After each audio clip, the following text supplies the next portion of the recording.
Hi, I'm Jacqui from Abberton Rural Training. This is our stay-at-home, grow your own project. Today I'm going to be planting peas. I've got an old pot here that's previously been used. I've given it a good wash out, and in the bottom I put some broken pot known as crock.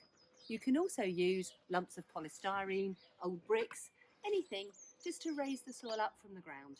This helps improve drainage and stops the roots from rotting.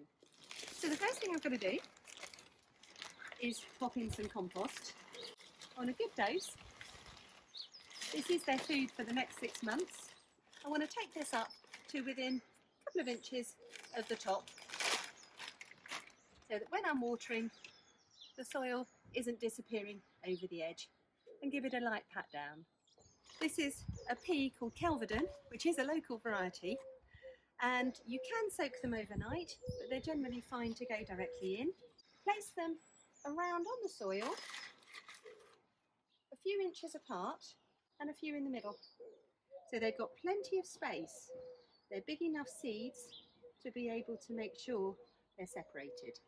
So once I've got them positioned where I want to, I'm just going to use a finger and plop them in. So about 2/3 of a finger will do. So they're fairly deeply planted and they're nicely spread out. So a bit of water from side to side, good water in. If you do see them, that some of them actually aren't as deep as you thought, just re-plop them back in. Keep them watered regularly.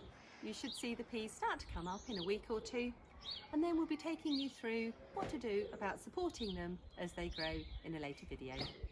Thank you for watching, happy planting, and we hope to see you again soon.